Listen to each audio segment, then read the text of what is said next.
Specialist contractors are having an interesting time out there at the moment. There's a lot going on. Our State of Trade survey shows that payment terms are lengthening. More and more contractors are being paid at 60 days plus, which puts them in an interesting cash flow position.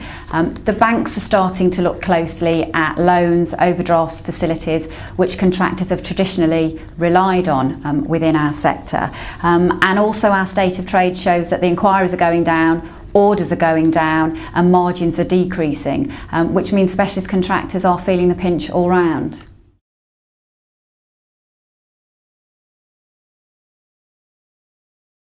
Specialist contractors can do an awful lot to help themselves at this moment in time. First of all, stand firm on payment. Don't accept extended terms and conditions.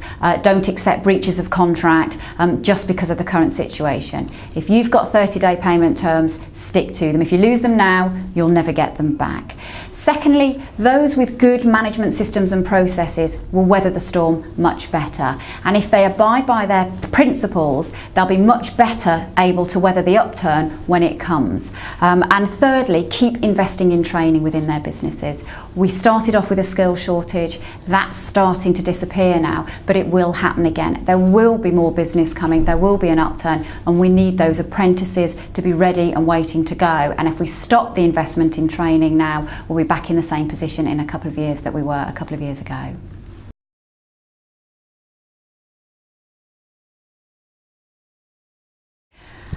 Specialist contractors' relationship with their main contractors or their clients are all individual, and it really depends how good that partnership is. If it's a good, strong partnership, it will make it through the next difficult few months. Our State of Trade does show that main contractors are starting to bully specialist contractors with late payments, delayed payments, trying to change terms and conditions and contracts already agreed, which is unfair and unethical, and I would advise any specialist contractor to stick to their guns, stick to their own principles.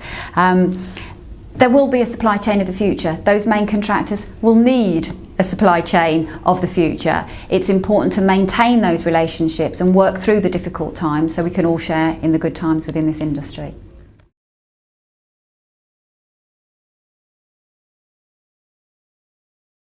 If only I had a crystal ball, I'd know what was going to happen next, and wouldn't that be marvellous? However, I think there are tougher times ahead.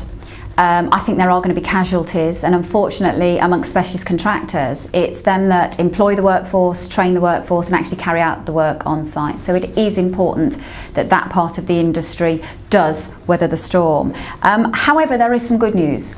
2/3 of our members continue to operate at 75% capacity or above. They are working out there. They're sticking to their payment terms. Cash flow is vital in terms such as this.